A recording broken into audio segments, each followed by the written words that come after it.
nous allons ce soir commencer notre cours sur le psaume 8. D'accord? Et nous allons donc commencer immédiatement ce cours. Donc nous prenons notre Bible dans le psaume 8e et nous allons faire une lecture en français pour commencer et puis nous ferons une lecture à partir des textes hébraïques.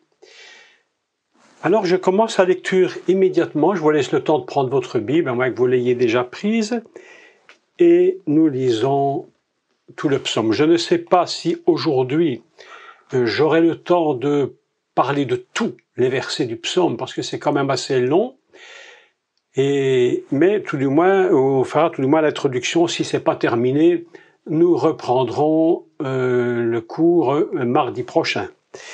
Et nous commençons le psaume 8. Au chef des chantres, sur la guitite, psaume de David. Et le psaume commence maintenant.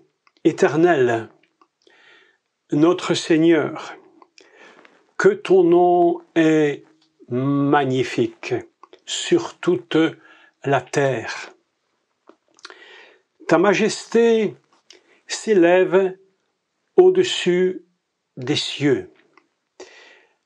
Par la bouche des enfants et de ceux qui sont à la mamelle, tu as fondé ta gloire pour confondre tes adversaires, pour imposer silence à l'ennemi et au vindicatif ou au vengeur. Quand je contemple tes cieux, il faut dire tes cieux, pas les cieux, mais tes cieux. Ouvrage de tes mains, il faut lire de tes doigts. D'accord? C'est une petite différence, mais c'est les petites choses qui sont écrites. La lune et les étoiles que tu as créées, qu'est-ce que l'homme pour que tu te souviennes de lui, et le Fils de l'homme pour que tu prennes garde à lui. Tu l'as fait de peu inférieur à Dieu, tu l'as couronné de gloire et de magnificence. Tu lui as donné la domination sur les œuvres de tes mains, tu as tout mis sous ses pieds, les brebis comme les bœufs et les animaux des champs, les oiseaux du ciel et les poissons de la mer, tout ce qui parcourt les sentiers des mers. Éternel notre Seigneur, que ton nom est magnifique sur toute la terre. Alors, quand j'ai lu le psaume 8, et je pense que, évidemment, beaucoup de gens, évidemment, sur cette terre, l'ont lu et relu, et peut-être des centaines et des milliers, des millions de fois. Néanmoins, quand j'ai lu ce texte, quelque chose m'a quand même beaucoup étonné. C'est un psaume qui se lit évidemment très facilement, très simplement, d'apparence très compréhensif, mais en réalité, il y a vraiment des choses très étranges. Je ferai, pour commencer, une simple remarque, c'est que ce psaume commence comme il termine, exactement de la même manière. Les mêmes mots, la même phrase. C'est un peu comme si ce psaume était mis entre parenthèses, mais deux parenthèses divines, d'accord? Et à l'intérieur va se greffer ou s'ajouter un tas de données tout à fait étranges. Je vais d'abord commencer par dire ce qui est étrange, et puis je vais tenter de vous expliquer comment lire ce psaume. Parce qu'en réalité, il y a une incohérence, mais absolument incroyable. Et lorsque j'ai lu ce psaume, je me suis dit, mais dès le départ, écoutez, je vous assure, une semaine entière, j'ai cherché, pensé, avant de m'endormir. Parfois, je disais, Seigneur, s'il te plaît, explique-moi pendant la nuit, parce que le jour, je ne comprends pas. Alors j'ai cherché, j'ai prié, j'ai dit Seigneur, il y a quelque chose que je dois absolument saisir dans ce psaume. Donc, le psaume commence par une déclaration absolument extraordinaire, que nous allons donc relire et étudier. Éternel notre Seigneur, que ton nom est magnifique sur toute la terre. Jusque-là, rien de bien étrange, évidemment. Et puis, quelque chose qui s'ajoute, et qui est très très intéressant, c'est, il dit, et ta majesté, il précise, s'élève sur les ciels. Ta majesté s'élève sur les ciels. Et on est ici dans une fusion entre le ciel et la terre. Et quelque chose est en train de se dire. Ce n'est pas simplement une belle déclaration, il y a une bonne raison pour expliquer que son nom est magnifique en bas et il est majestueux également en haut. Et c'est ainsi que va commencer ce psaume. Mais où se trouve la chose la plus étrange de ce psaume? Alors là, j'ai vraiment cherché et je me suis dit, mais qu'est-ce que David, le roi David, est en train de nous dire? Écoutez la suite, parce que la suite est tellement incroyable. Écoutez ce qu'il dit.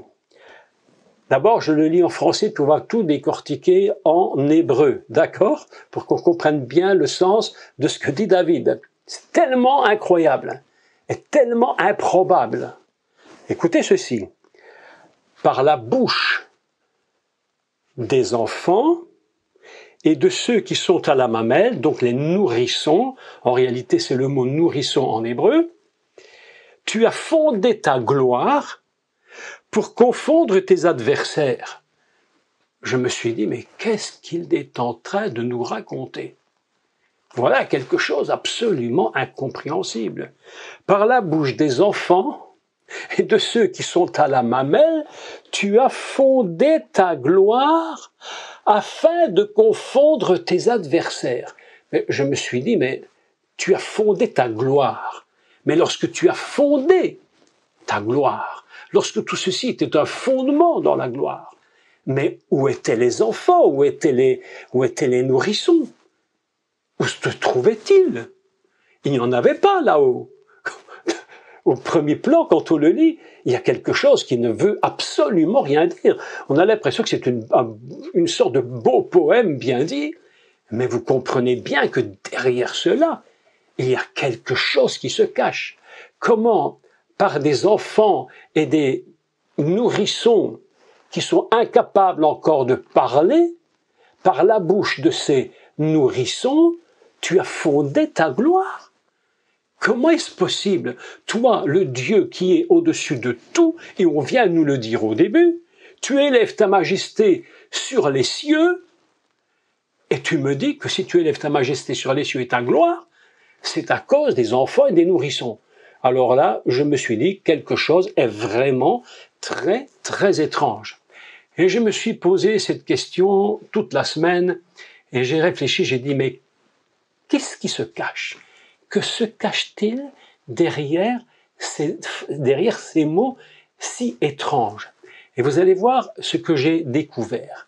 J'espère que vous avez une fois de plus, je le dis, reçu le document que je vous ai envoyé. Si pas, il est sur le chat ici en ligne et vous pouvez le télécharger, soit en JPEG ou en PDF. Et nous allons commencer donc cette lecture. Vous avez vu que nous allons maintenant voir les mots hébraïques, essayer de comprendre ce qui se cache derrière les enfants et les nourrissons, et qu'est-ce que cela veut dire? Comment peux-tu bâtir ta gloire sur deux mots comme ceux-là? Alors, bien entendu, vous savez ma façon d'enseigner, je suis très clair, c'est une lecture aujourd'hui que je fais, et je ne dis pas qu'il n'y en a pas d'autres, d'accord? Peut-être que d'autres trouveront d'autres réponses que les miennes. Ça, c'est une chose qu'il faut toujours se dire lorsqu'on enseigne. Il n'y a pas que nous, il y a tous les autres qui existent. Et il faut toujours écouter les autres qui existent s'ils disent la vérité. Donc ceci, c'est une lecture. Écoutez ceci. Donc reprenons le texte dès le départ.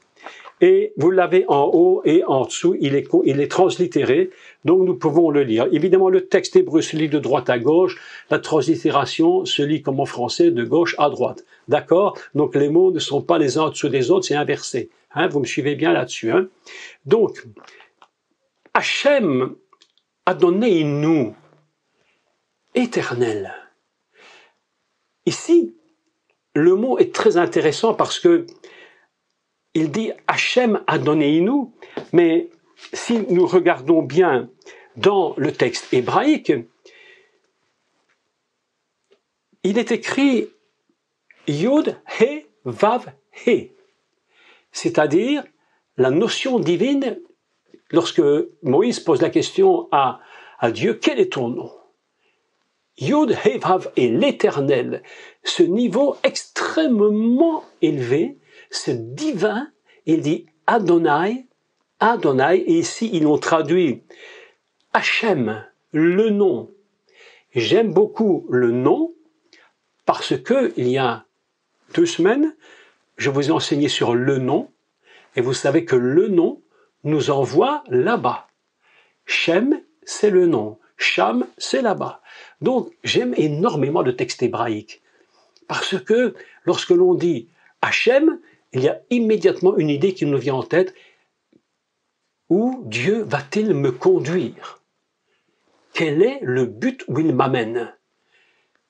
Vous savez que dans toute notre vie, c'est ça la question. Où vas-tu me conduire? Oh, mes amis, écoutez, le nom est sublime. Ce matin, nous étions en prière avec mon épouse et elle me dit qu'est-ce que tu as prévu comme lecture? Alors vous savez ce que j'ai lu? Je lisais la résurrection de Lazare. Et les disciples étaient très étonnés lorsque Jésus a dit « J'étais heureux de ne pas être là ». Vous imaginez? Et il les a conduits là-bas, où tout paraît improbable. Et pourtant, c'est là que le miracle s'est produit. C'est lorsque tout est improbable que Dieu fait les plus grands miracles. Et voilà qu'ici, dans ce texte, il commence par Hachem, Yud He Vav He, et Adonneinu, notre Seigneur. J'aime cette double idée. Adonai, Hachem, c'est là-haut. Adonneinu, c'est en bas. Et nous avons la connexion instantanément entre le ciel et la terre. Écoutez, comme c'est très important ce que je vous enseigne maintenant, cette petite introduction qui paraît extrêmement basique et qui pourtant va révéler le secret du psaume 8. Je me disais que, mais c'est tout des parenthèses que je fais en plus, que si nous devions étudier tous les psaumes verset par verset, je crois qu'une vie entière ne nous suffirait jamais. Mais on en prend quelques-uns ici et là, et on essaye d'avancer. Hachem a donné nous ma à dire Shimra son nom. On va voir tous les mots après. Bekol haaretz. Que ton nom est magnifique sur toute la terre. Extraordinaire. Nous sommes ici dans une pure connexion ciel et terre. Que ton nom est magnifique, Adonai, il est magnifique sur toute la terre. À dire signifie magnifique, majestueux, puissant. Hachem Adonneinu, comme ton nom est majestueux, comme ton nom est puissant, magnifique. Vous savez, c'est ça le secret de la parole de Dieu. Mes amis, je vous redis encore et encore, le secret, c'est que la parole de Dieu est admirable. C'est magnifique. Ton nom est magnifique. Tena, alors, reprenons, Bekol Haaretz, Asher. Tena, c'est célébrer, c'est raconter. Ton nom est magnifique et il est célébré, il est raconté, il raconte, il célèbre. Et ce qu'on appelle Odecha, ta magnificence et ta grandeur, ou, et il dit, Hashamaim, dans les ciels. Al Hashamaim, c'est littéralement sur les ciels, sur les cieux. On a donc un texte, une introduction absolument magnifique, qui nous connecte avec le ciel et avec la terre. Et vous allez voir que dans ce texte, plus loin, il y a une véritable connexion à travers les mots que David va utiliser dans le psaume 8. Je relis donc tout cela. Éternel, notre Seigneur, magnifique et majestueux et puissant est ton nom sur toute la terre. Très extraordinaire. Ta majesté célèbre, elle raconte ta magnificence sur le ciel, mes amis. Voilà quel texte absolument splendide. Et on continue. Ici, la chose la plus étrange, c'est ce texte qui vient. Jusque-là, nous avons compris que l'introduction nous connecte en haut et en bas.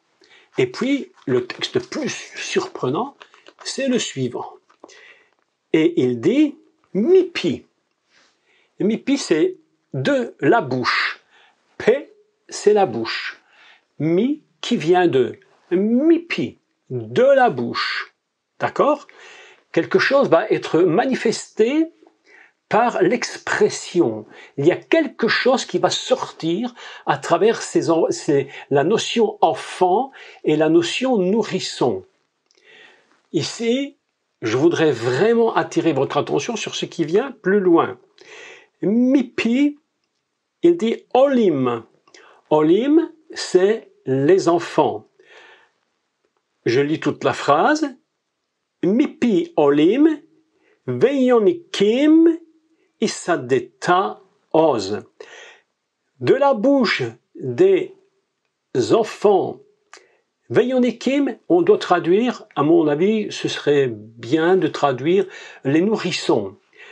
Mais ici, nous allons donc voir les racines des mots. Olim, ça vient de Yeled. Écoutez ceci parce que le secret se trouve dans la racine du mot. Olim, enfant au pluriel. La racine Yeled. Yeled, c'est quoi? Yeled, c'est en réalité une addition de deux mots hébreux. Vous allez voir le secret du texte. L'addition de quoi? De Av, le père, et M, la mère. Le père, Av, vaut 3 dans sa gématria, et la mère vaut 41. 41 et 3 est égal 44. Et tenez-vous bien que 44, c'est Yeled, c'est l'enfant. Autrement dit, lorsque le père et la mère sont unis, ils vont produire un enfant. C'est absolument extraordinaire parce que ça va nous donner un décodage du texte. Pourquoi, par la bouche des enfants, tu as fondé ta gloire? C'est surprenant. Mais voilà que nous apprenons qu'en réalité, la notion de l'enfant est une notion complètement céleste dans la dimension masculin-féminin. Av, le père, aime la mère. Je mets les deux ensemble et je découvre que le père et la mère forment l'enfant. Et l'enfant, il nous rappelle un texte hébreu. Le texte qui est très intéressant, mes amis, et qui nous explique pourquoi il va fonder par la bouche des enfants une connexion de la gloire. Et si cette connexion de gloire n'est pas faite, alors quelque chose va s'écrouler. Écoutez ceci. Shemot, donc Exode, chapitre 20, verset 12. Et ça, tout le monde connaît. De quoi s'agit-il? Ici, il s'agit des 10 commandements, qu'on appelle les 10 paroles. Lorsqu'on parle des 10 paroles, on appelle cela Aseret Adevarim, écoutez bien, ou Aseret Adibrot. C'est-à-dire que le mot 10 paroles, soit se dit au féminin, mais on peut le dire aussi au masculin. Aseret Adevarim, c'est les 10 paroles au masculin, mais en même temps, Aseret Adibrot, c'est les 10 paroles, les mêmes, évidemment, mais elles sont au féminin. Autrement dit, dans ce qu'on appelle les 10 commandements, il y a du féminin et du masculin. C'est absolument indivisible. C'est une fusion du divin. Vous allez me dire, mais qu'est-ce que tout ça peut bien avoir à faire avec le psaume 8? Mais c'est justement là que se trouve le secret du psaume 8. Par la bouche des enfants, mais qu'est-ce qu'ils disent les enfants? Qu'est-ce qu'ils disent? Eh bien, j'aimerais qu'on lise ensemble, si vous voulez bien, Exode, chapitre 20 et au verset 12. Je vous avoue bien que c'est une lecture du psaume 8 très particulière, mais vous allez voir qu'il y a une puissance dans ce texte qui est surprenante. C'est Dieu parle. Qu'est-ce qu'il dit? Il va donner dans ces 10 paroles, et vous avez remarqué que lorsqu'on parle des 10 paroles, on connecte immédiatement avec le ciel et la terre. Indiscutable.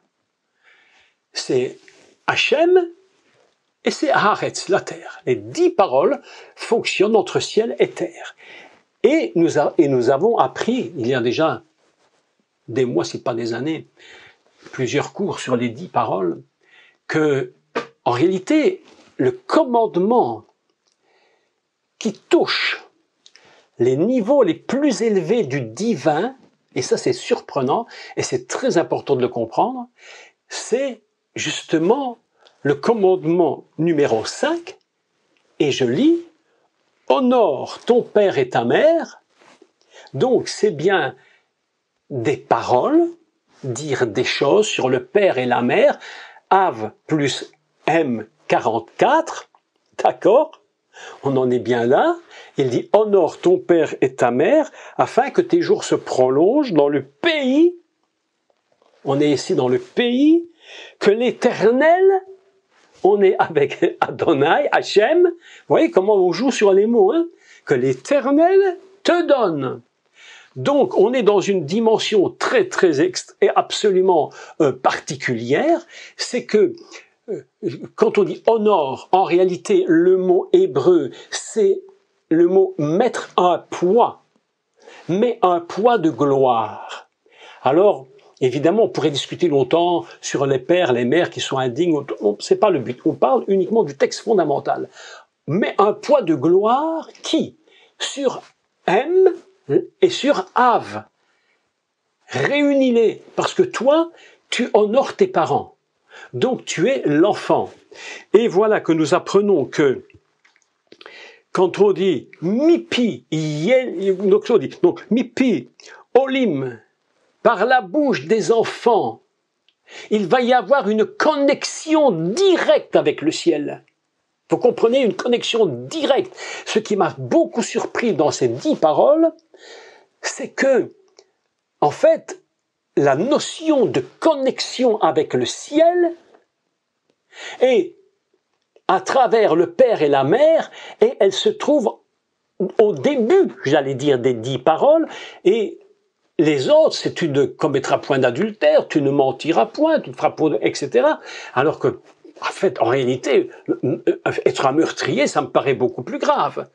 Hein, mentir, c'est faire des faux témoignages, me paraît tellement plus grave. Mais pas pour Dieu. Pour Dieu, il dit non, non. Moi, ce que je sais, c'est que le père et la mère qui s'unissent, c'est un enfant. Et c'est la connexion directe avec le ciel. À chaque fois que nous connectons Av et Hem, ensemble, l'enfant va mettre un poids et il va tout de suite atteindre le niveau céleste. Mes amis, c'est d'une importance capitale. Capitale. Parce que lorsque nous sommes dans la notion du Père et de la Mère, eh bien, nous sommes dans une position divine fondamentale de la création. Et vous avez constaté qu'aujourd'hui, plus aujourd'hui que jamais ça n'a été, on est en train de détruire les notions du Père, les notions de la mère. Il n'y a plus d'homme, il n'y a plus de femme, t'es homme, mais tu peux être femme, tout est mélangé. Et que se produit-il en réalité? On est en train de casser, de briser le père et la mère et la connexion céleste. C'est pourquoi, lorsque nous respectons le niveau de la famille, le lien familial fondamental du père et de la mère qui donne des enfants, nous sommes en train d'élever et de fonder la gloire de Dieu sur la terre.